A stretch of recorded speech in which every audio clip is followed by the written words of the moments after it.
Isang nurse ang hindi makatarungang tinanggal sa trabaho dahil sa pagtulong sa isang matandang babaeng may simpleng kasuotan na basag. 5 araw pagkatapos, isang tawag sa telepono ang nagbago ng lahat. Iniwan siyang paralisado. Si Rolando Rodriguez ay katatapos lang ng isa na namang nakakapagod na shift sa San Angel Hospital na matatagpuan sa masiglang sentro ng Guadalajara. Habang binabayaran ang kanyang mga kasamahan at tinatapos ang huling mga ulat, ramdam na ang pagod sa kanya.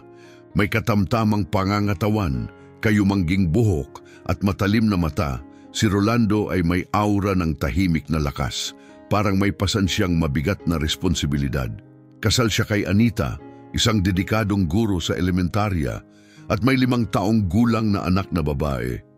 Bukod sa araw na ito, may bagong araw na naman, sabi niya sa sarili habang nagpapalit ng damit sa locker room. Sa paligid niya, nag-uusap ang mga katrabaho tungkol sa kanilang mga plano para sa gabi. Sasama ka ba sa party mamaya?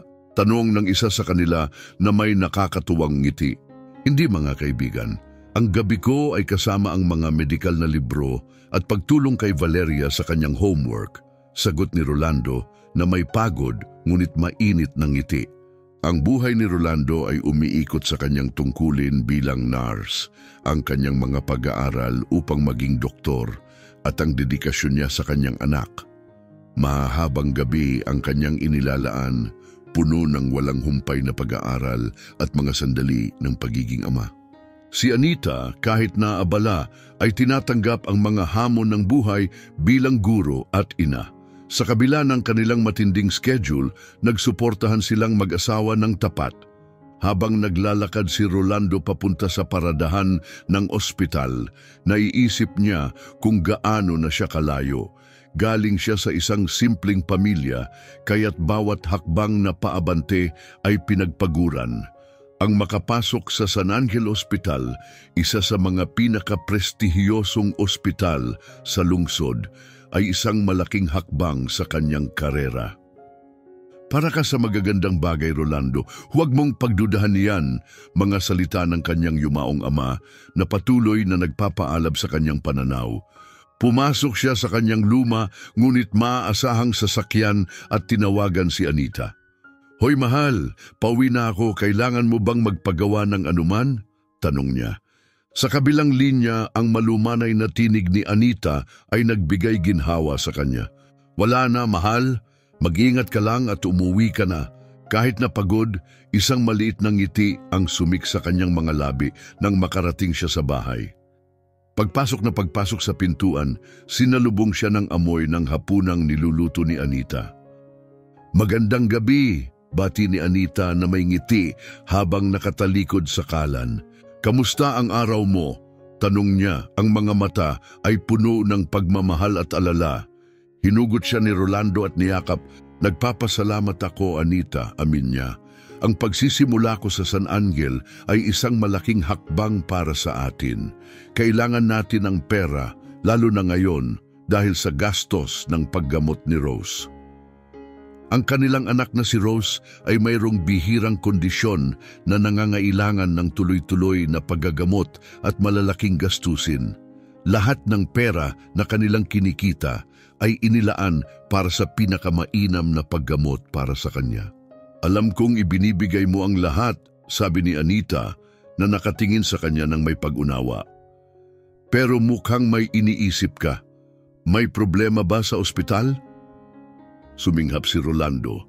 Mahirap si Dr. Sanchez. Ano man ang gawin ko, parang hindi sapat, aminin niya.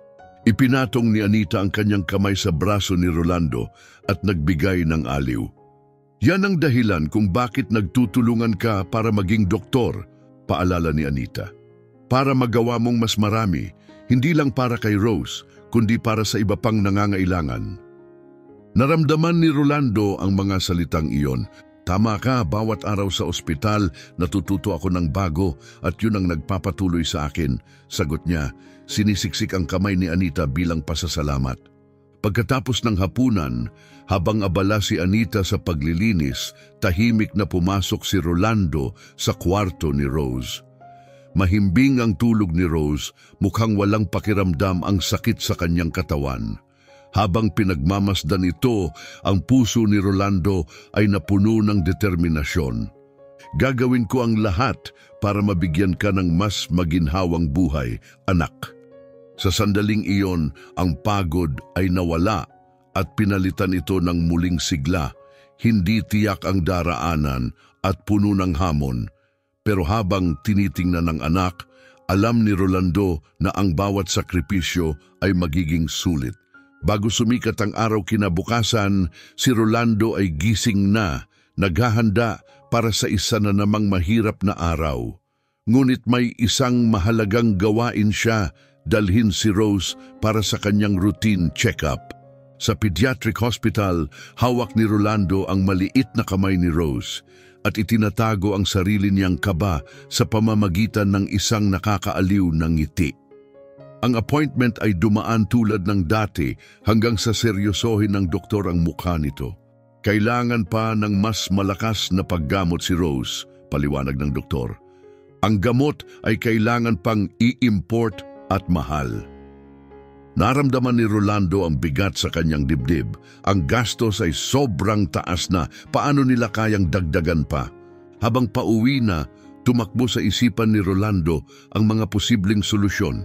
Mag-overtime ba siya sa ospital? Magtatrabaho ba siya sa mga katabing bahay sa weekend? Mag-aalaga ng halaman? Pakiramdam niya ay natrap siya at desperado na makakita ng solusyon. Samantala, hindi nakakaalam si Rose sa mga alalahanin ng ama, masaya siya sa likod ng sasakyan, humuhuni ng isang kanta ng bata. Pagdating sa bahay, ibinaba ni Rolando si Rose kay Anita at nagmamadaling pumunta sa San Angel Hospital. Ang kanyang isipan ay puno pa rin ng pangamba. Lumipas ang mga minuto at nang makarating siya sa ospital, 5 minuto siyang nahuli. Pagpasok niya, isang matigas na tinig ang bumati sa kanya. Rolando Rodriguez, huli ka, ang disapproving na tono ni Dr. Sanchez ay tumagos sa hangin. Humugot si Rolando ng malalim na hininga at naghanda upang magpaliwanag. Dr. Sanchez, may mahalagang medical na appointment po ako para sa anak ko kaninang umaga. Bago pa matapos ni Rolando ang kanyang sasabihin, pinutol siya ni Dr. Sanchez ng malamig na tono. Rolando, bago ka pa lang dito. Hindi mahalaga kung bakit ka huli, mahalaga ang pagiging maagap. Huwag mo nang hayaang mangyari ulit ito. Pinilit ni Rolando na lunukin ang kanyang inis at simpleng tumango. Bagamat ramdam ang pag-aalala at pagod, pinilit niyang itabi ang kanyang emosyon at mag-focus sa kanyang mga responsibilidad para sa natitirang bahagi ng araw. Sa San Angel Hospital, kilala sa mataas na kalidad ng medikal na pangangalaga at mga elitistang kliyente, lahat ay tumatakbo ayon sa mahigpit na disiplina. Ang kapaligiran ay nagbubuga ng profesionalismo at kasopistikan, isang matalim na kaibahan sa mga magulong emergency na karaniwang nakikita ni Rolando sa ibang ospital. Sa kabila ng mabigat na pagsisimula ng kanyang umaga, dumaan ng maayos ang natitirang bahagi ng shift niya nang walang malalaking insidente. Inialay niya ang kanyang sarili sa mga pasyente nang may parehong malasakit at dedikasyon na nagtulak sa kanya upang mag-aral ng medisina sa unang lugar. Sa kanyang maikling break, nagpunta siya sa maliit na lounge ng mga kawani, naghahanap ng ilang minutong pahinga. Umayos siya sa upuan, pumikit sandali, ngunit tumanggi ang kanyang isipan na mag-relax. Ang mga pag-iisip tungkol sa mga gastusin para sa paggamot ni Rose at ang mga pressures ng trabaho ay paulit-ulit na umiikot sa kanyang utak. Kailangan niya lang ng ilang minuto para makahinga bago muling magbalik sa kanyang mga tungkulin. Ngunit ang kanyang panandaliang kapayapaan ay naguluhan ng isang biglaang ingay mula sa reception area. Nag-alala siya at tumayo upang alamin ang nangyayari. Pagdating niya sa harap ng desk, sinalubong siya ng isang nakakabahalang tanawin. Isang matandang babae, mahina at gusgusin, ay nahihirapang magtayo. Ang kanyang mga damit ay kupas at marumi at ang kanyang paghinga ay mahirap. Hawak-hawak niya ang kanyang dibdib, malinaw na nasa alanganin siya at humihingi ng tulong sa isang mahina at nanginginig na tinig. Tinitigan siya ng receptionist ng ospital, si Teresa, na may halo ng hindi komportabling pakiramdam at inis. Ma'am, kailangan ko po ang inyong identifikasyon o detalye ng health insurance bago namin kayo matulungan, sabi niya sa isang profesional ngunit malamig na tono. Ang mga labi ng matandang babae ay nanginginig habang sinusubukang magbigay ng sagot. Wala po akong mga dokumento. Pakiusap, tulungan niyo po ako. Bulong nito ng desperado. Nagsay si Teresa at ikiniling ang kanyang ulo. Pasensya na, pero ito po ay isang pribadong ospital. Kung wala kayong insurance, kailangan niyo pong pumunta sa pampublikong ospital. Hindi po namin kayo matutulungan ng walang tamang papeles. Ang mukha ng matanda ay nag-iba sa sakit. Sa huling lakas na natitira, naisip niyang magbulong ng isang pangalan. Pakiusap, tawagin niyo po si Dr. Valeria Mendoza. Nagtatrabaho po siya dito, matutulungan niya po ako. Si Dr. Valeria Mendoza ay isa sa mga pinakarespetadong doktor sa ospital. Hindi lang magaling, kundi dedikado at kilala sa kanyang kadalubhasaan. Ngunit si Teresa ay hindi halos nag-react sa kahilingan. Sa halip, isang malalim na hininga ang ibinuga niya. Si Dr. Mendoza ay isa sa mga top specialist namin. Hindi ko siya basta-basta tatawagin para sa isang walang insurance. Kung hindi ka aalis agad, tatawagan ko na ang security. Malinaw ang tono ni Teresa, walang pag-aalinlangan sa kanyang mga salita. Ang matandang babae ay nanginginig na nakakapit sa counter para hindi matumba. Ang katawan ay nasa bingit ng pagbagsak. Tinutukan ni Rolando ang buong pangyayari, nagulat at natutuligsa. Ganito na ba ang kalakaran sa medisina? Matigas na mga patakaran at mahigpit na mga alituntunin na walang malasakit sa mismong diwa ng pagiging doktor. Isang bagay sa loob ni Rolando ang pumutok. Nang walang alinlangan, tumungtong siya ng isang hakbang pasulong. Wag muna, tutulungan ko siya, wika niya ng matatag, sabay lapit at sinusuportahan ng matandang babae bago pa ito mawalan ng balanse. Mataas ang kilay ni Teresa sa gulat. Rolando, alam mo ang mga patakaran ng ospital, bulong niya sa ilalim ng kanyang hininga. Ngunit hindi siya pinansin ni Rolando. Ang matandang babae ay labis na mahina at hindi kayang tumayo mag-isa. Maingat niyang inaalalayan ito sa braso at dahan-dahang ginagabayan patungo sa isang bakanting konsultasyon na kwarto. Alam niyang nanganganib ang kanyang trabaho, ngunit sa oras na iyon wala nang ibang mahalaga para sa kanya. Sumama ka sa akin, ayusin natin ito, pangako niya habang pumapasok sila sa kwarto. Ang mata ng matandang babae ay pilit na binubuksan, nahihirapang manatiling gising. Ikaw ba ay isang doktor?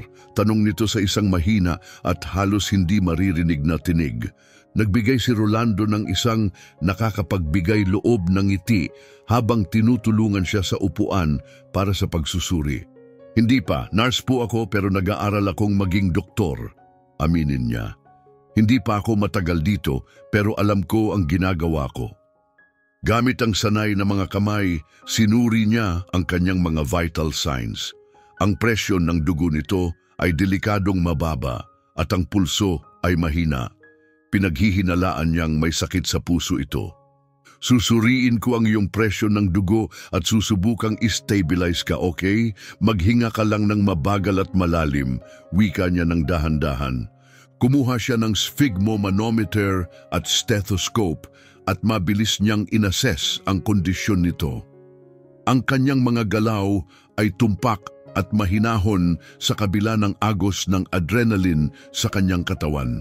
Matapos tiyakin ang kanyang hinala, nagbigay siya ng gamot upang i-regulate ang presyon ng dugo nito. Makakatulong ito pansamantala, ngunit kakailanganin mo ng kumpletong pagsusuri sa lalong madaling panahon, lalo na para sa iyong puso, paliwanag niya. Bumuntong hininga ang matandang babae at nagbigay ng maingat ngunit tapat na tango ng pasasalamat.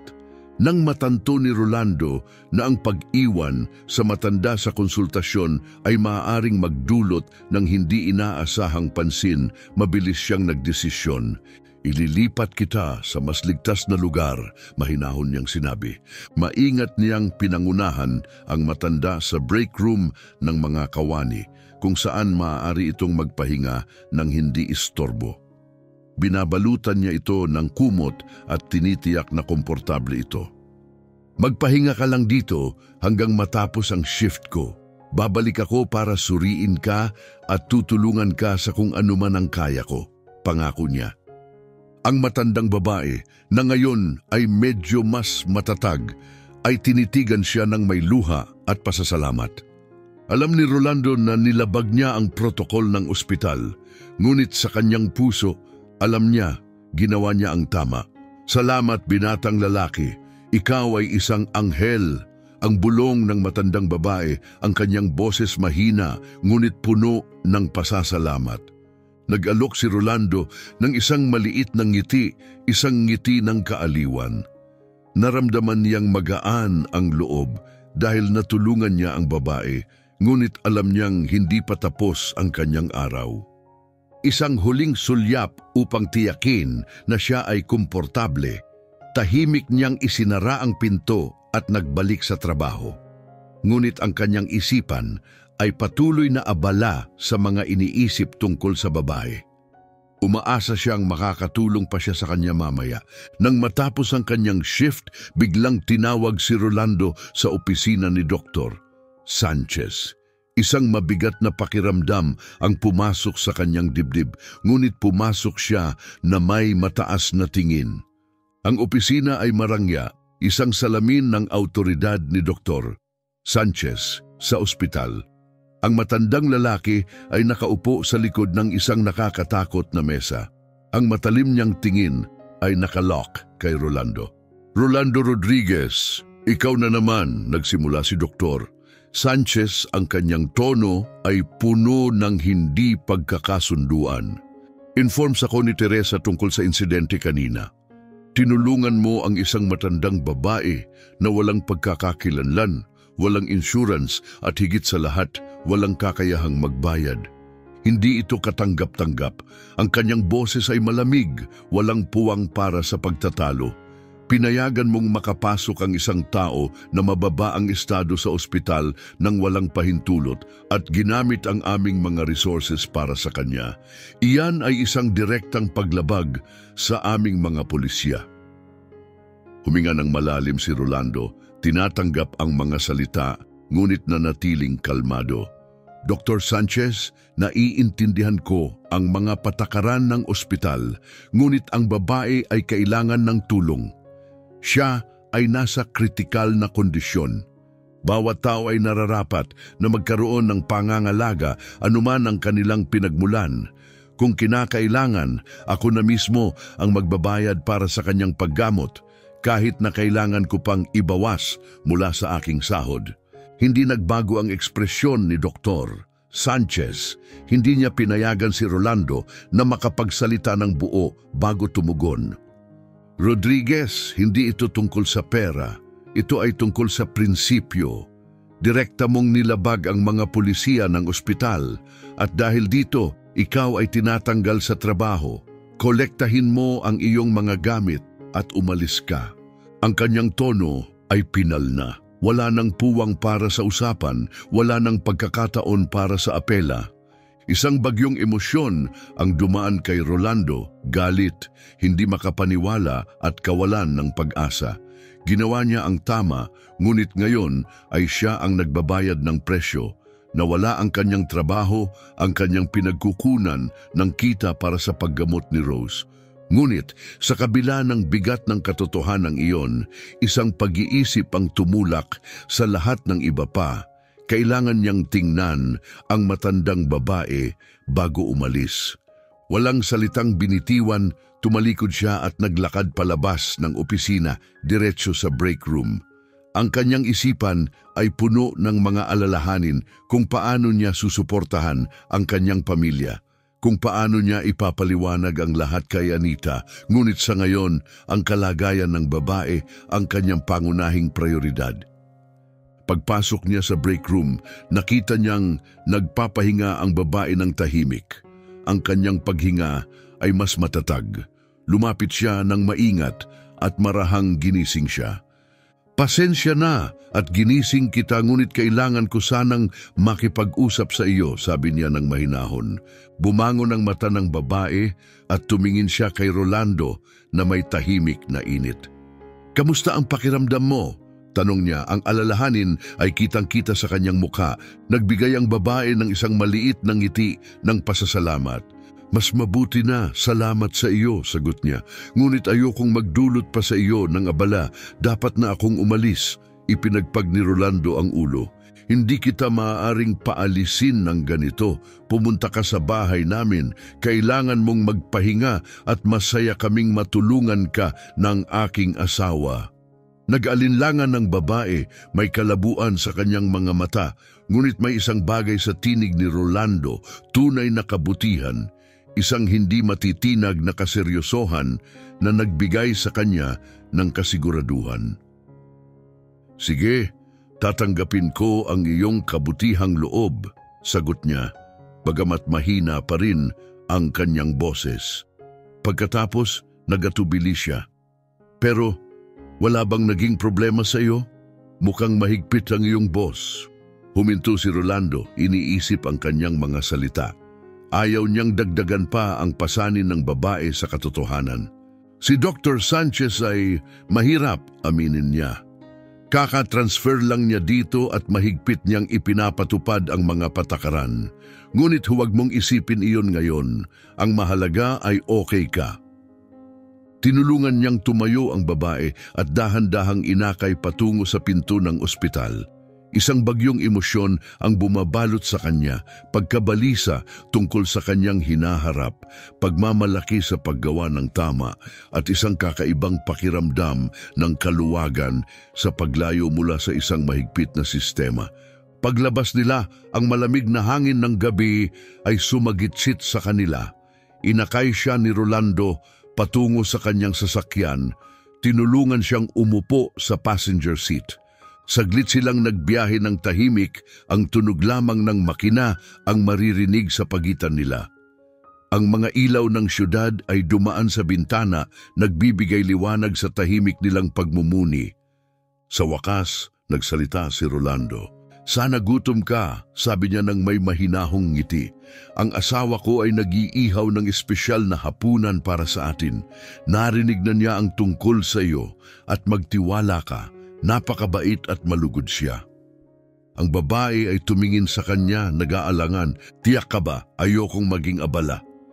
Tawa si Rolando ng mahina. Hindi. May pusong ginto si Anita. Masaya siyang matulungan ka." Isang malambot na sigaw ang umalis mula sa labi ng babae habang ang kanyang tingin ay naglalakbay sa labas ng bintana, nawawala sa isipan. Pagkatapos ng ilang sandali, tumingin si Rolando sa kanya. "Hindi ko na itanong, ano ang pangalan mo?" Luminga siya patungo sa kanya at sumagot sa isang mahinahong tinig. "Ang pangalan ko ay Carmen, Doña Carmen." Tumango si Rolando ng mahinahon bago itanong ang kanyang susunod na tanong. Ang tinig ay malumanay. "May pamilya ka ba, Doña Carmen?" Nagbago ang ekspresyon ng babae, isang anino ng kalungkutan ang dumaan sa kanyang mukha. Huminga siya ng malalim bago sumagot. "Hindi, nag-iisa na ako ngayon," sabi ni Doña Carmen. Ang kanyang boses ay may halong kalungkutan. "Biyuda ako. Dinala ako ng buhay sa maraming malungkot na daan." Napansin ni Rolando ang kalungkutan sa kanyang tinig at nagpasya siyang huwag nang magtanong pa. Nauunawaan niyang ang bawat isa ay may sariling pasanin at may mga sugat na mas mabuting iwasan na lamang. Pagdating nila sa bahay, sinalubong sila ni Anita sa pintuan ng isang mainit at malugod na ngiti. Walang bakas ng gulat o hindi komportabling ekspresyon sa mukha nito, kahit na hindi pa niya nalalaman ang tungkol sa pagtanggal kay Rolando sa trabaho. Si Rolando naman ay nanatiling kalmado at nagkunwaring normal ang lahat. Humakbang si Anita pasulong, ang kanyang kabutihang loob ay natural pa rin tulad ng dati. Maligayang pagdating sa aming bahay, sabi niya ng may kalakip na init. Ang pangalan ko ay Anita. Si Doña Carmen na mahiyain ngunit halatang touched sa mainit na pagtanggap ay nagbigay ng isang maliit na pagtango. Salamat, ang pangalan ko ay Carmen, ngunit tinatawag akong Doña Carmen ng karamihan. Inihanda na ni Anita ang mga pangangailangan ni Doña Carmen. Ibinigay niya ang isang set ng malinis na damit. Hindi ito bago, ngunit sariwa at komportable.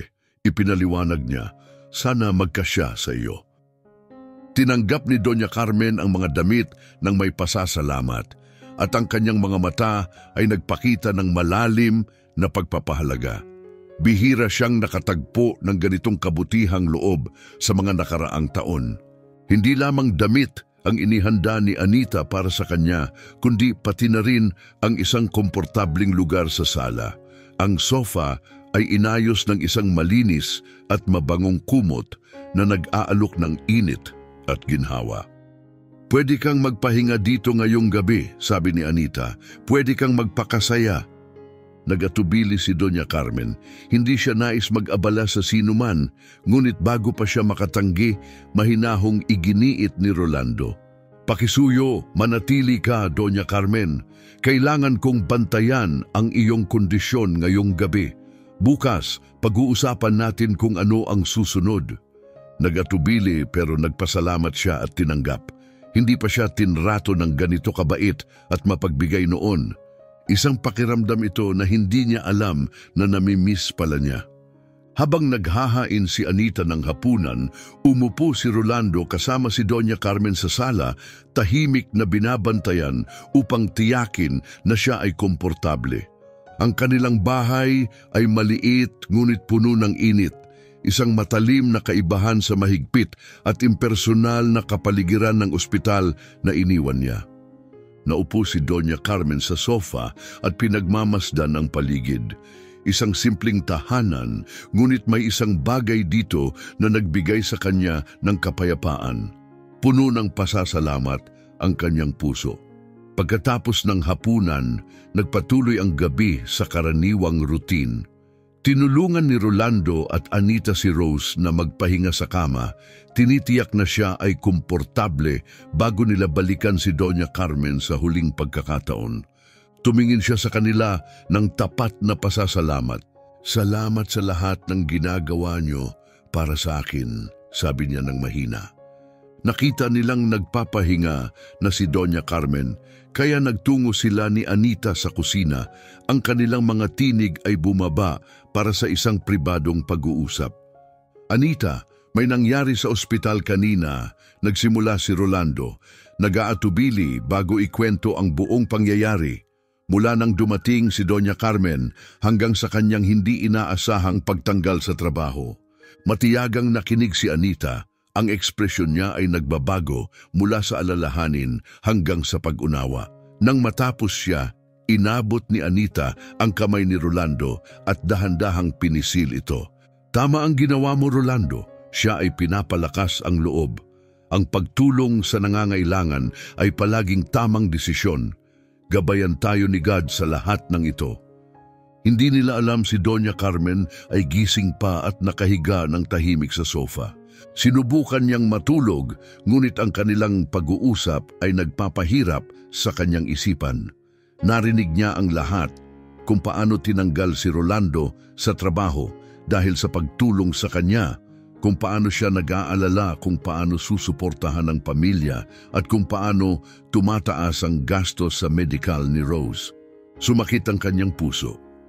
Ako ang dahilan ng lahat ng ito, iniisip niya. Ang pakiramdam ng pagkakasala ay sumik sa bawat sulok ng kanyang isipan. Kung hindi siya tumulong sa akin, hindi sana siya natanggal sa trabaho. Nakahiga siya ng matagal, ramdam ang bigat ng pasaning, hindi niya namalayang ipinatong sa mabait na pamilyang ito. Sa huli, tinalo siya ng pagod at dahan-dahang nakatulog ng may pangambang kaisipan. Nang pumasok ang unang sinag ng araw, nagising siya, pa rin nalulumbay sa mga iniisip. Nagmamadaling gumising si Rolando at tiningnan siya. Nang makita niyang gising siya, lumapit siya na may mahinahong ngiti. "Kamusta ang pakiramdam mo ngayong umaga?" Doña Carmen tanong niya. Bumalik si Doña Carmen ng isang mahina ngunit tapat ng ngiti, bagamat may kasamang hindi maipaliwanag na tingin sa kanyang mata. "Medyo mas mabuti. Salamat sa iyong kabutihang loob." Napansin ni Rolando na mukhang mas komportable si Doña Carmen, bagamat may malungkot na tingin pa rin sa kanyang mata. Si Anita, laging maasikaso at malugod, ay nag-anyaya sa kanya na sumama sa kanila sa almusal. Ang amoy ng bagong lutong kape at tinapay ay pumuno sa kusina, nagbigay ng init sa kanilang bahay. Bagamat nahaharap sila sa mga pagsubok, tinanggap nila si Doña Carmen ng buong kabutihang loob tulad ng gabi bago. Habang sila ay kumakain, hindi makapaniwala si Doña Carmen na may mga tao pang may ganitong kabutihang loob. Matagal na niyang isinusuong mag-isa ang buhay, kaya't para sa kanya, ang ganitong uri ng pangangalaga ay halos hindi kapani-paniwala. Nang matapos silang kumain, nagsalita siya. Ang boses ay puno ng pasasalamat. "Hindi ko alam kung paano ko kayo pasasalamatan sa lahat ng ginawa niyo para sa akin. Ngunit siguro, panahon na para ako'y umalis." May kaseryosohan ang kanyang mga salita, ngunit may kasamang pag-aalangan, parang may bahagi sa kanya na hindi talaga nais na umalis. Agad na sumagot si Anita, ang kabutihang loob ay tila hindi nauubos. "Malugod kang maghihintay dito, Doña Carmen." Ngunit umiling si Doña Carmen ng dahan-dahan. "Pinahahalagahan ko ang inyong kabutihang loob mula sa kaibuturan ng aking puso, ngunit hindi ko na kayang manatili pa." Naintindihan ni Rolando ang nais ni Doña Carmen na magpatuloy, kaya naglabas siya ng pera mula sa kanyang bulsa at ibinigay kay Doña Carmen ang ilang salapi. "Alam ko na nawala ang iyong wallet at ang iyong mga dokumento," sabi niya habang ibinibigay ang ilang pera. "Pakisuyo, gamitin ito para sa taxi." Nag-atubili si Doña Carmen, halatang nahirapan sa pagkuha ng alok na ito, ngunit sa huli tinanggap din niya. "Babayaran ko kayo agad kapag mayroon akong pera," pangako niya. Binigyan siya ni Rolando ng isang matamis ng ngiti. "Huwag ka nang mag-alala tungkol doon. Buong pasasalamat sa puso at may mga hindi na ipahayag na pag-aalala sa isipan," nagpaalam si Doña Carmen sa mag-asawa. Pumaitaas ng umaga, siya ay umalis mula sa kanilang tahanan, ngunit malinaw na hindi ito ang pagtatapos ng kanilang koneksyon. Habang lumilipas ang mga araw, nakaharap si Rolando sa malupit na realidad ng pagkawala ng trabaho. Determinado upang magsuporta sa pamilya, agad siyang nagsimulang maghanap ng bagong trabaho. Ipinapamahagi ang kanyang resume sa mga ospital sa Guadalajara. Bawat aplikasyon ay may tahimik na pag-asa, isang kahilingan para sa pagkakataon na mag-aangat sa kanila mula sa mahirap na kalagayan. "Oo, Ginoong Rodriguez, kami ay humanga sa iyong karanasan at nais ka naming makausap ng personal." Bawat salita ay nagpalakas ng pintig ng puso ni Rolando. Isang interview, isang pagkakataon. Pagkatapos, binigay ni Dr. Fuentes ang address. Ngunit nang marinig ito ni Rolando, tumigil siya. "Excuse me, maaari po bang ulitin ang address?" Tanong niya, may halong hindi pagkakapaniwala sa boses. "Parang San Angel Hospital po iyon, ang lugar na pinagtatrabahuhan ko dati." Kumpirmado ni Dr. Fuentes ng walang pag-aalinlangan. "Tama po, Ginoong Rodriguez, ang interview ay gaganapin sa San Angel Hospital." Lumingon si Rolando naguguluhan. Pero doon ako nagtatrabaho hanggang kamakailan lang. Tinanggal po ako, aminin niya, nahirapang unawain ang sitwasyon. Nanatiling kalmado si Dr. Fuentes. Alam ko po ang tungkol sa inyong nakaraang sitwasyon, Ginoong Rodriguez. Ngunit nais pa rin po naming makipagkita sa inyo. Kung interesado po kayo, syempre. Isang agos ng emosyon ang dumaloy kay Rolando, gulat, kalituhan at isang pagdapo ng hindi pagkatiwala. Bakit siya tinawag pabalik? Ano ang nagbago? Ayaw niyang bumalik sa isang elitistang lugar. Ngunit sa kalagayan niya ngayon, may pagkakataon ba siyang tumanggi? Huminga siya ng malalim. Medyo hindi inaasahan, sabi niya. Ang tinig ay hindi sigurado ngunit matatag. Pero oo, tatanggapin ko ang interview. Kailan po ako pupunta? Binigyan siya ni Dr. Fuentes ng mga detalye, ipinag-utos na dumaan siya kinabukasan. Pagkatapos ng isang magalang na pamamaalam, natapos ang tawag. Matagal na tumayo si Rolando, nakatitig sa telepono na hawak niya. Pakiramdam niya ay kakaiba ang sitwasyon, ngunit wala siyang oras upang magtanong. Ang kalusugan ni Rose ang mas mahalaga. Kung ito ay isang pagkakataon upang masuportahan ang kanyang pamilya, kailangan niyang tanggapin ito. Pagdating ni Anita sa bahay, hindi na kayang pigilin ni Rolando ang sarili. Anita, hindi mo maniniwala, sambit niya. Ang tinig ay puno ng kaba at excitement. May tumawag kanina umaga. Napansin ni Anita ang hindi pangkaraniwang pagmamadali sa boses niya at tiningnan siya ng may pagtataka. Anong nangyari? May balita?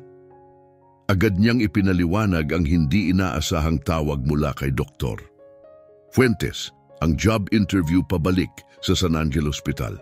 Habang nagsasalita siya, nagbago ang ekspresyon ni Anita. Ang init ng kanyang mga mata ay bumaba ng kaunti. Rolando, iyon ang ospital na nagtanggal sa iyo, sabi niya. Ang boses ay maingat. Wala silang pakialam sa mga tao, ang importante lang sa kanila ay pera. Nagsay si Rolando, tumango sa pagkakasundo. Alam ko, Anita, hindi ko rin gusto. Pero ngayon, kailangan nating isipin si Rose. Lalong tumataas ang gastos sa paggamot niya at makakatulong ang trabahong ito upang matustusan ang mga ito. Ayaw ko mang bumalik doon, pero gagawin ko ang lahat para sa pamilya natin. Matatag ang mga salita niya, ngunit ang mga mata niya ay nagtatago ng panloob na labanan. Huminga ng malalim si Anita, iniisip ang sitwasyon. Sa huli, nagbigay siya ng isang maliit na pagtango. Tama ka, si Rose ang una, aminin niya. Pero kapag nagkakaya na tayo, kailangan natin maghanap ng mas maganda. Hinawakan ni Rolando ang kamay ni Anita upang magbigay ng kasiguraduhan. Pinapangako ko, ito'y pansamantala lang. Pag may mas magandang oportunidad, kukunin ko agad. Pagkatapos nilang tapusin ang usapan, isang nakakabahalang realisasyon ang dumating sa kanila. Si Rose, na tahimik na naglalaro sa kanto ng sala, ay biglang lumakas. Ang kanyang maliit na mukha ay namumula at nang ipatong ni Anita ang kamay sa noo niya, biglang bumangon ang takot sa kanyang dibdib. Rolando, mataas ang lagnat niya, bulong ni Anita, may halong takot sa boses. Kailangan nating dalhin siya sa ospital, ngayon din. Walang oras na sinayang, kinuha nila si Rose sa mga bisig nila at nagmadaling umalis ng bahay. Ang biyahe patungong ospital para sa mga bata ay tila napakatagal. Ang bawat sandali ay puno ng takot. Nang makarating sila, agad na kumilos ang medical team. Nakita ang urgency ng kondisyon ni Rose at agad siyang ipinasok sa ospital. Si Rolando at Anita ay iniwan sa malamig, sterile na hallway, magkahawak kamay habang ang takot ay yumayakap sa kanilang mga puso. Ang katahimikan sa paligid ay para bang sumisikip, tanging ang mga yapak ng mga nurse na nagmamadali lamang ang maririnig. Ang mga minuto ay parang mga oras. Pagkatapos, sa wakas, lumabas ang doktor na nangangalaga kay Rose. Malungkot ang kanyang mukha. Pumangit ang kondisyon ng anak niyo, sabi ng doktor. Kailangan namin siyang i-admit para sa intensive monitoring at paggamot. Ang mga salita ay parang suntok sa dibdib. Hinihinto ni Rolando ang paghinga. Sinusubukan niyang manatiling kalmado, pilit na tinatanong ang pinakamalupit na tanong. Pero okay lang siya, hindi ba? Ang ekspresyon ng doktor ay seryoso, ngunit nagbibigay ng pag-asa. Gagawin namin ang lahat ng aming makakaya. Nasa mabuting mga kamay siya, ngunit kailangan naming kumilos ng mabilis. Tumango si Rolando, nahirapan sa pagkatalo sa kalagitnaan ng takot na nakakapit sa kanya. Habang sinusundan ni Anita ang doktor patungo sa tabi ni Rose, naupo si Rolando sa isa sa mga malamig na silya sa hallway ng ospital. Ang kanyang isipan ay mabilis na tumakbo sa iba't ibang direksyon. Ang lumalalang kondisyon ng kanyang anak ay ang pinakamalaking takot, ngunit ang financial burden ay humahagupit sa kanya na parang ulap ng bagyo. Paano natin ito matutustusan? Naisip niya, ang puso ay mabigat. Hindi sasaklaw ang insurance niya sa lahat. Pumunta sa isip niya ang trabaho na nawala at ang hindi inaasahang interview sa San Angel Hospital. Kailangan ko ang trabahong ito ngayon higit kailanman, bulong niya sa sarili. Ang sitwasyon ay lalong lumalala at parang hindi na kayang pasanin. Nang iniwan siyang mag-isa sa tahimik na hallway, isinara niya ang mga mata at taimtim na nanalangin, humihiling ng lakas at gabay. Noong gabing yon, habang nakaupo si Anita sa tabi ng kama ni Rose sa ospital, nilapitan siya ni Rolando ng tahimik. Kailangan kong umuwi at maghanda para sa interview bukas, mahinaong sabi niya. Manatili ka lang kay Rose, babalik ako agad pagkatapos. Nauunawaan ni Anita, bagamat labis na nag-aalala sa kanilang anak. Ang interview na ito ay maaring magbago ng lahat. Go, Rolando, sabi niya, may kasamang pagmumuni. Kailangan natin ito, manatili ako sa kanya. Good luck. Ang kanyang boses ay puno ng pangarap at pag-aalala. Ang gabing iyon, halos hindi nakatulog si Rolando. Ang isipan niya ay palaging naglalaro ng takot para kay Rose at ang bigat ng darating na interview. Habang ang unang sinag ng araw ay pumasok mula sa bintana, pinilit niyang tumayo, nagmadali sa pagligo at maingat na nagbihis. Pinili niya ang pinakamagandang damit, ang mga damit na inihanda para sa mga pagkakataong mahalaga talaga. Tumayo siya sa harap ng salamin at huminga ng malalim. Kailangan niyang tipunin ang lahat ng lakas ng loob na kaya niyang kunin. Ngunit kahit gaano siya magpokus sa interview, ang tanging naiisip niya ay si Rose na nakahiga sa ospital. Kailangan ko itong trabaho, matigas niyang sinabi sa sarili. Para sa kanya, para kay Anita, para sa pamilya namin. Sa pag-iisip na iyon, kinuha niya ang kanyang mga gamit at lumabas ng pinto, puno ng determinasyon sa bawat hakbang. Pagdating niya sa San Angel Hospital, sinalubong siya ni Dr. Fuentes na nag-abot ng matibay na handshake. Magandang umaga, Ginong Rodriguez. Salamat sa pagpunta. Nais naming makipag-usap sa inyo. Magalang na sumagot si Rolando, ngunit may pakiramdam na hindi tama. Hindi niya kilala si Dr. Fuentes. Unang beses niya itong nakita. Nasaan si Dr. Sanchez? Tanong niya sa sarili. Yung nagtanggal sa akin? Habang sila ay naglalakad sa pamilyar na mga hallway, nagsimulang mapansin ni Rolando ang mga subtili na pagbabago. Ang atmosfera ay ibang-iba, mas magaan. Pati ang mga dekorasyon ay bahagyang nagbago. Mas mahalaga, wala ang mga pamilyar na mukha. Tumingin siya sa front desk. Wala si Teresa, ang receptionist na tumangging tulungan si Doña Carmen. Siguro na-promote siya, bulong niya sa sarili, naguguluhan sa pagbabago. Ngunit sa mga elitistang ospital tulad ng San Angel, madali nilang mapapalitan ang mga empleyado. Inakay siya ni Dr. Fuentes papunta sa isang malaking conference room. Nang pumasok siya sa loob, sinalubong siya ng isang tanawin na hindi niya inaasahan. Isang mahahabang mesa na napapalibutan ng mga hindi pamilyar na mukha.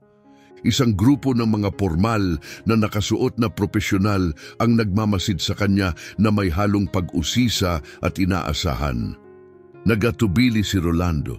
May isang bagay na kakaiba sa sitwasyon na ito. Naramdaman ang pagkalito at nagbigay si Dr. Fuentes ng isang magaan na ngiti upang magpatibay. Ginoong Rodriguez, hayaan niyo po akong ipakilala sa inyo ang bagong leadership team ng San Angel Hospital. Kami po ay nagdaan ng malaking pagbabago kamakailan. Mabilis na kumilos ang isip ni Rolando, hindi pa rin matanggap ang lahat ng impormasyon. Tumango siya ng bahagya, nagbigay ng magalang na bati, ngunit ang kanyang isipan ay mabilis na nag-iisip. Bago ang leadership team, ano ang nangyari dito? Habang tinitingnan niya ang mga mukha sa paligid, nakita niyang nakaupo sa pinakapwesto sa dulo ng mesa ang isang babae, eleganting nakasuot, maayos, may hatid na awtoridad at kabaitan. Pumintig ang puso ni Rolando. Hindi ito pwedeng mangyari. Bago siya makapagsalita, nagsalita ulit si Dr. Fuentes. Tama po, Ginoong Rodriguez. Ito po si Doña Carmen Gonzales, ang may-ari ng San Angel Hospital. Ang mga salita ay tumama sa kanya na parang kidlat. Tinutok ni Rolando ang tingin sa babae sa harap niya. Ang isipan ay nahirapan tanggapin ang katotohanan na nagaganap sa kanyang harapan. Si Doña Carmen Gonzales, ang parehong mahina at matandang babaeng tinulungan niya noong isang pagkakataon ng pangangailangan, ay ngayon ay ipinakita bilang may-ari ng San Angel Hospital. Binati siya ng matamis ng ngiti ni Doña Carmen, naglalabas ng parehong init at awtoridad. Rolando, magandang makita kang muli, lalo na sa ganitong magkaibang mga pangyayari. Sabi niya, ang tinig ay may tahimik na lakas. Si Rolando, na nasa pagkabigla pa, ay halos hindi makapagsalita. Doña Carmen, hindi ko alam paano po nangyari ito. May halong hindi pagkakapaniwala sa kanyang boses. Napansin ni Doña Carmen ang kalituhan ni Rolando, kaya tumayo siya mula sa kanyang upuan ng maayos. Ang kanyang presensya ay nagbigay pansin sa lahat ng naroroon. Ginoong Rodriguez, naintindihan ko ang inyong gulat. Pwede ko po bang ipaliwanag? Sabi niya, ang tono ay kalmado ngunit matatag. Tahimik ang buong silid, ang mga mata ng bawat isa ay nakatutok sa kanya habang nagsimula siyang magkwento. Ang araw na tinulungan mo ako, hindi sana ito nangyari ng ganito. Nasa isang children's shelter ako, kung saan ako nagboboluntaryo at nagdo-donate. Paliwanag niya. Malinaw ang sinseridad sa kanyang boses. Ang araw na iyon ay isang cleaning day, kaya't nakadamit ako ng hindi maganda. Dagdag pa niya, bihira akong bumisita sa ospital. Matapos ang mga taon ng pagtatrabaho sa healthcare at pagiging byuda na walang anak, pinili kong ilaan ang aking oras sa ibang bagay. May kalungkutan sa ilalim ng kanyang mga salita, ngunit may kasamang tibay. Ang ospital na ito ay isang itinatag ng institusyon, at pinagkatiwalaan ko ang isang management team para pamahalaan ang operasyon nito. Tumigil siya saglit bago ipagpatuloy, ngunit sa partikular na araw na iyon, nagdesisyon akong maglakad pa uwi. Wala ang aking driver at inisip kong makikinabang ako sa ehersisyo. Sa kasamaang palad, ang mga gawain sa shelter ay naging sobrang mabigat sa katawan. Ako'y may mataas na presyon at bago ko pa man namalayan, nagsimulang maghina ang aking katawan. Ang kanyang mga mata ay sumalamin sa alaala habang patuloy niyang ikinukwento. Malapit na ako sa ospital ko, kaya't nagpunta ako doon, umaasang makakatanggap ng tulong. Ngunit dahil wala akong pagkakakilanlan, hindi nila ako nakilala. Sa halip na makatanggap ng tulong, tinanggap ko ang suspetsa at tinanggihan ako ng walang kalatoy-latoy. Naging mas seryoso ang kanyang ekspresyon. Bago ko pa man ipaliwanag kung sino ako, tinanggihan nila akong tulungan. Huminga siya ng malalim at ang tinig niya ay matatag ngunit puno ng determinasyon. Pero hindi yun ang punto. Hindi sana mahalaga kung sino ako. Walang pasyente na dapat tratuhin ng ganito. Inilapat ni Doña Carmen ang kanyang tingin diretso kay Rolando, ang mga mata ay puno ng pasasalamat at pagsisisi. Doon na ang pagkakataon na pumasok ka nang hindi mo alam ang aking pangalan, nang hindi humihingi ng anumang kapalit, pinili mong tulungan ako. Tinulungan mo ako ng may kabutihang loob, may dangal, isang bagay na hindi ko natanggap mula sa mga tao ko sa ospital na itinaguyod ko ng buong ingat at layunin. Tahimik na nakinig si Rolando, ang puso ay mabilis na pumapalo. Malinaw pa sa kanyang alaala ang araw na iyon, ang desperasyon sa mga mata ni Doña Carmen, ang kahinaan sa kanyang katawan. At ngayon, nakatayo sa kanyang harapan, hindi na siya isang helpless na pasyente, kundi ang tunay na leader ng institusyong iyon. Habang iniisip ito, naging malalim ang ekspresyon ni Doña Carmen at nagsalita sa buong silid. Sa araw na iyon, napagtanto ko kung gaano kalayo na ang aking ospital mula sa orihinal nitong misyon. Aminin niya, ang boses ay may halong pagkadismaya. Pinagkatiwala ko ang pamumuno sa mga tao na hindi nakikinig sa aking mga halaga. Mga taong mas pinapahalagahan ang kita kaysa sa tao. Muling itinuwid ni Doña Carmen ang postura at kumikislap ang determinasyon sa kanyang mga mata. Mula sa simula, malinaw ang aking pananaw para sa San Angel. Ang bawat pasyente ay nararapat sa respeto at pangangalaga, anuman ang kanilang pinansyal na kalagayan. Oo, ito ay isang pribadong ospital, ngunit hindi ito nilikha upang maging isang lugar kung saan ang yaman ay magdidikta ng halaga ng buhay. Ang kanyang tinig ay pumanatag, ngunit ang bigat ng mga salita niya ay nanatili. Sa halip naging malamig, elitista, ang lahat ng itinaguyod ko ay unti-unting binura. Tumingin siya sa paligid ng mesa, ang tingin ay matagal sa bawat tao na nakaupo. Ang araw na iyon ay isang masakit na paggising, ngunit ito rin ay kinakailangan. Nakita ko ng buo kung ano na ang naging itsura ng ospital ko at alam kong kailangan ko itong ibalik. Si Rolando, na nahihirapan pa ring tanggapin ang lahat, ay nahulog ang tingin at huling nakapagsalita. Doña Carmen, bakit hindi niyo sinabi ang tungkol dito noon? Pagkatapos niyong gumaling, bakit hindi niyo ipinakita kung sino kayo? Tanong niya, ang tono ay hindi nag-aakusang kundi puno ng kuryosidad. Nagbigay ng mahinahong ngiti si Doña Carmen na parang inaasahan ang tanong na iyon. Rolando, pagkatapos mong tulungan ako, napagtanto ko ang isang bagay. Sabi niya, ang tono ay malalim. Hindi pa nawawala lahat sa San Angel. Sa kabila ng mga problema, may mga tao pa rin na may tamang mga halaga, mga tao tulad mo. Nagsay siya, nagpapalakas ng loob bago magpatuloy. Kung ipinakita ko ang aking pagkakakilanlan noon, baka naapektuhan ang pagiging dalisay ng ating interaction, paliwanag ni Doña Carmen. Ang boses ay kalmado ngunit matatag.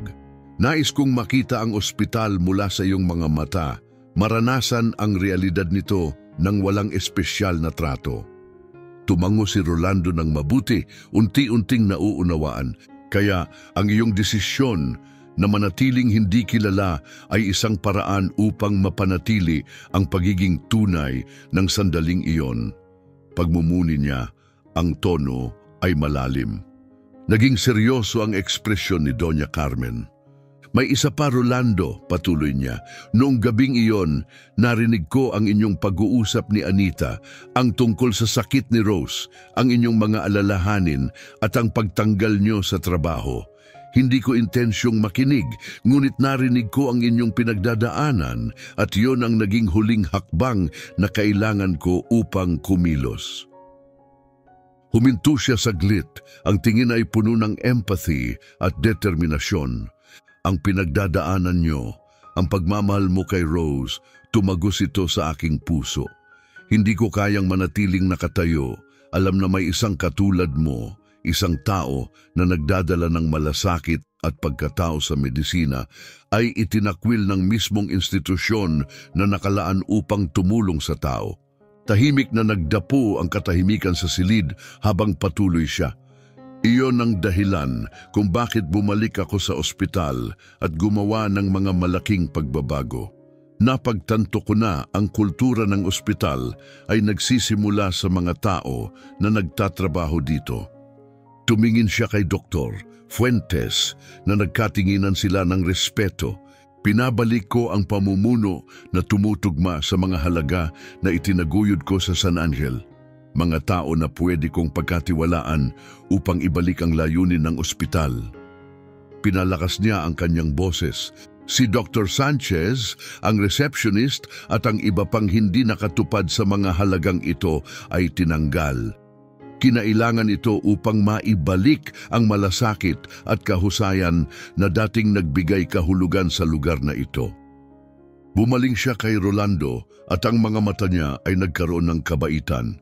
Pagkatapos maorganisa ang ospital, personal kong ipinag-utos kay Dr. Fuentes na makipag-ugnayan sa iyo dahil, Rolando, may isang proposal kami para sa iyo.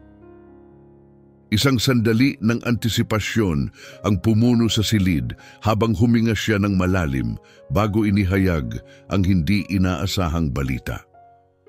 Ako po ay 75 taong gulang na.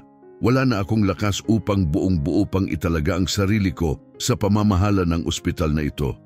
Habang ako'y mananatili sa mga desisyon, ayokong gugulin ang natitirang taon ko dito sa loob. At pagkatapos may mainit na ngiti at determinasyon sa kanyang mukha, nagbigay siya ng isang alok na magbabago ng buhay. Kaya't nais namin kayong imbitahan sa posisyon ng head nurse sa ilalim ng mentorship ni Dr. Fuentes. Matututo ka hindi lamang upang pamunuan ng nursing team, kundi balang araw upang maging direktor ng San Angel Hospital. Isang hindi maipaliwanag na katahimikan ang bumalot sa silid. Ang puso ni Rolando ay mabilis na tumibok. Talaga po ba nangyayari ito? Bulong niya, ang boses ay puno ng emosyon. Tumango si Doña Carmen, kumpirmado ang alok. Lubos siyang napuno ng pasasalamat at hindi nag-atubiling sumagot.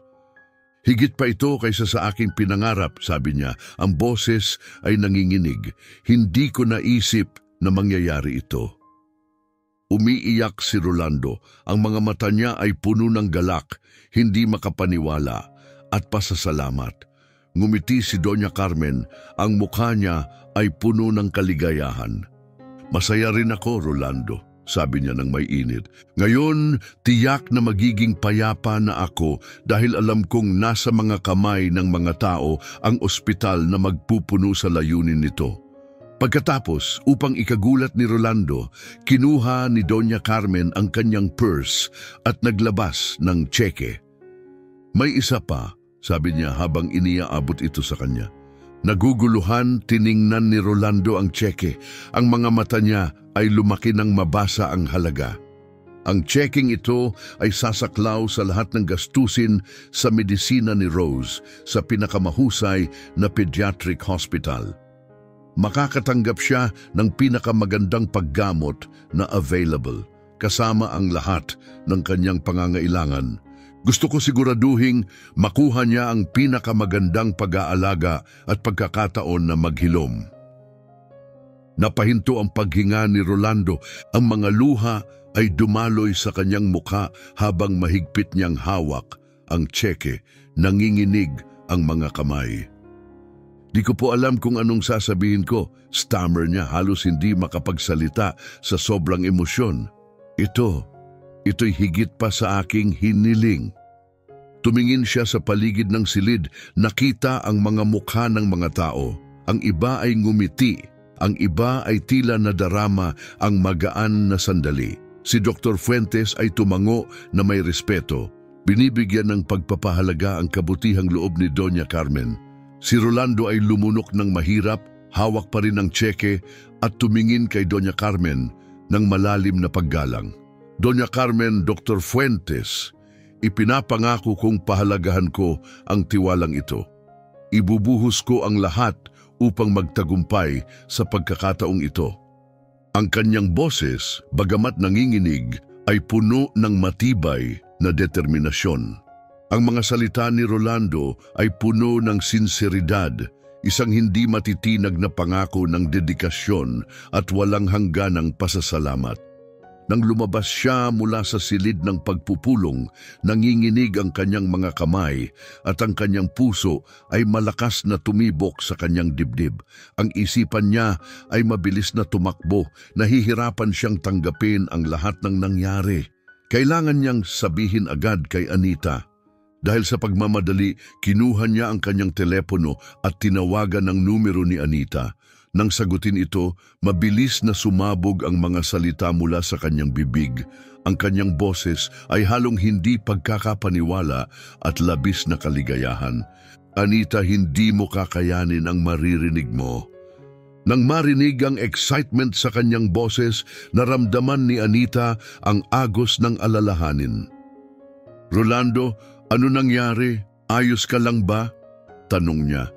Ang boses ay may kasamang pag-aalala. Habang hinihingal, mabilis na ipinaliwanag ni Rolando ang lahat mula sa alok ng trabaho na magbabago ng buhay nila hanggang sa checking sasaklaw sa lahat ng gastusin ni Rose. Anita, nagbabago ang lahat para sa atin. Tiniyak ni Doña Carmen na makakakuha si Rose ng pinakamahusay na pangangalaga at inalok ako ng posisyon bilang head nurse na may posibilidad na pamunuan ng ospital sa hinaharap. Sa kabilang linya, ang emosyon ni Anita ay tumaas. Ang mga luha ng ginhawa at kaligayahan ay dumaloy sa kanyang mukha.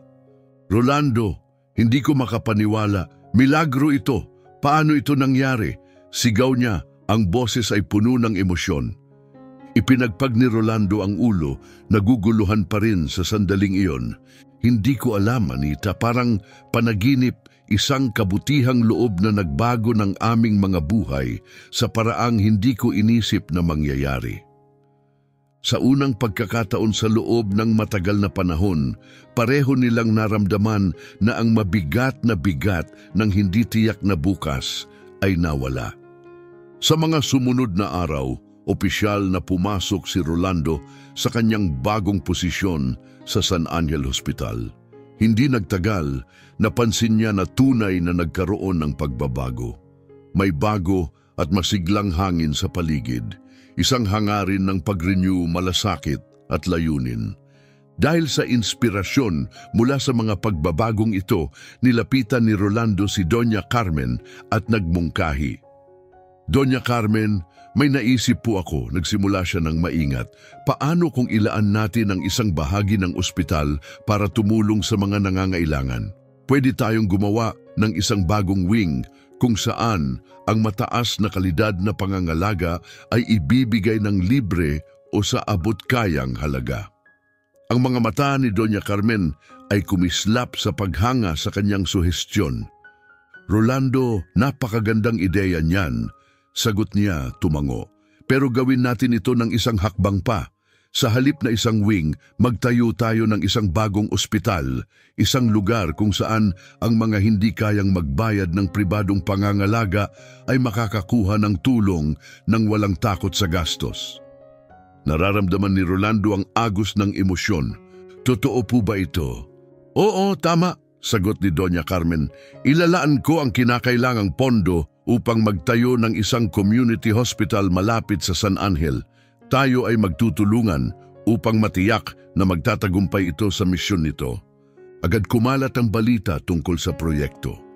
Itinuturing ito bilang isang makabago at groundbreaking na hakbang sa larangan ng medisina. Isang halimbawa ng social responsibility at isang pangako sa malasakit na pangangalaga sa kalusugan. Sa walang kapagurang dedikasyon, magkasama silang nagtrabaho ni Doña Carmen at Dr. Fuentes upang buhayin ang pangarap. Ang ideya ng accessible at mataas na kalidad na pangangalaga sa kalusugan ay hindi na lamang isang ideya. Ito ay nagiging isang realidad. Nang dumating ang araw ng grand opening, ang ospital ay tumayo ng matayog bilang simbolo ng pag-asa. Pinangalanan itong Hospital Rose bilang parangal kay Rose, anak ni Rolando, at ito ay naging ilaw para sa komunidad. Nagtipon ng mga tao sa labas, puno ng pananabik at emosyon. Habang ang araw ay sumisikat sa itaas, isang banayad na hangin ang dumaan. Dala ang mga salita ni Doña Carmen habang siya ay tumayo sa harap nila, handang magsalita. Mga mahal kong kaibigan at kasamahan, nagsimula siya. Ang boses ay may lakas at init. Ngayon, hindi lang natin ipinagdiriwang ang pagbubukas ng isang ospital.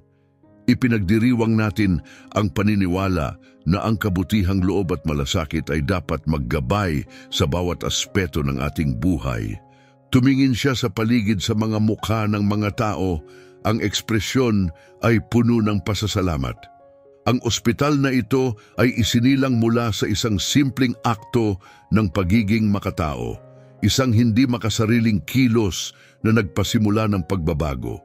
Ito ay paalala na kahit ang pinakamaliit na akto ng kabutihang loob ay maaaring magbago ng buhay.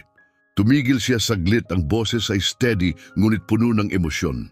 Naway magsilbing ilaw ang Hospital Rose, isang lugar kung saan ang paggaling ay higit pa sa medisina, kung saan ang bawat pasyente ay nararamdaman na sila'y pinahahalagahan, inaalagaan at tinatrato ng may dangal. Sa harap ng karamihan, magkahawak kamay na nakatayo si Rolando at Anita. Ang kanilang mga kamay ay mahigpit na magkadikit. Pinagmamasdan nila, tinitiis ang emosyon, habang ang mga pinto ng ospital ay opisyal na binuksan, isang patunay sa kapangyarihan ng kabutihang loob, pagtitiyaga at pananampalataya. Ang nagsimula bilang isang simpleng akto ng pagiging makatao ay naging isang mas malaking bagay, isang pamana ng pag-ibig at malasakit na magpapatuloy na mag-iiwan ng marka sa buhay ng mga tao para sa mga susunod na henerasyon. Kung ang kwentang ito ay nagbigay inspirasyon sa inyo, huwag kalimutang mag-like at mag-subscribe para sa iba pang nakakagalak na kwento.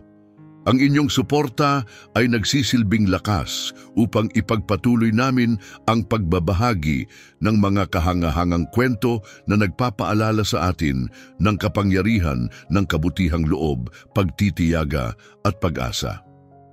Maraming salamat sa pagiging bahagi ng paglalakbay na ito. Hanggang sa susunod na kwento.